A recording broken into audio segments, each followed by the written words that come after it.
बिस्मिल्लाहिर्रहमानिर्रहीम। अस्सलाम वालेकुम दोस्तों, आज हम कब्रिस्तान में हाज़िर हैं कि कब्रिस्तान को जुमे के दिन हाज़िरी देनी चाहिए। वालिदैन की कब्र पर काफ़ी सारा सवाब है।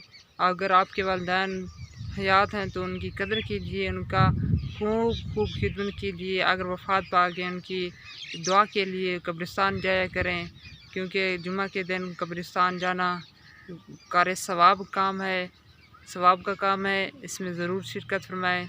जी दोस्तों, कब्रिस्तान में तो हैं, हमें अपनी आखिरत के लिए भी तैयारी करनी चाहिए। हम रोज़ व शब के दुनिया के बारे में सोचते हैं, दुनिया के बारे में गौर व फिक्र करते हैं, दुनिया के हवाले से हम प्लानिंग करते हैं। प्लानिंग नहीं तो हमारी दुनिया आखिरत के लिए नहीं, हमारी आखिरत के लिए प्लानिंग नहीं होती।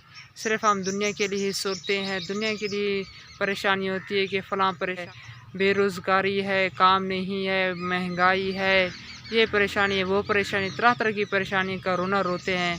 हम अपनी आखिरत को भूल जाते हैं। आखिरत को नहीं भूलना चाहिए, इसमें नेक अमाल करने चाहिए। नेक अमाल होंगे तो हमारे दुनिया आखिरत में बेहतर होगी। दुनिया आखिरत की खेती है, यहाँ जितना हो सके अच्छे अच्छे अमाल कर लें, या यहाँ कब्रिस्तान में आकर फिर मौका नहीं मिलेगा। ज़िंदगी जब ख़त्म हो जाएगी, जब ज़िंदगी की लम्हात ख़त्म हो जाएंगे तो फिर पछतावा होगा। अभी आपके पास वक्त है, अच्छे अच्छे अमाल कर लीजिए। यही टाइम है अपनी आखिरत को बेहतर बनाने के लिए। अगर ये वक्त चला गया तो फिर पछतावे के सिवा कुछ नहीं मिलेगा। तो अच्छे अमाल करते रहिए, दुनिया की भलाई हासिल करते रहे, क्योंकि दुनिया फ़ानी है, मगर इसमें वही कामयाब हो गया जो अपनी आखिरत को भी याद रखे, अपनी आखिरत के लिए भी तैयारी करे, अपनी आखिरत की भी सोच रखे, अपनी आखिरत की भी प्लानिंग करे।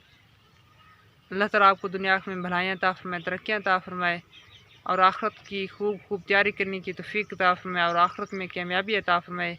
प्यारे आका सल्लल्लाहु अलैहि वसल्लम की सुन्नतों पर अमल करने की तौफीक अता फरमाए। प्यारे आका सल्लल्लाहु अलैहि वसल्लम के अहकामात पर अमल करने की तौफीक अता फरमाए। अस्सलामु अलैकुम रहमतुल्लाहि व बरकातुहू।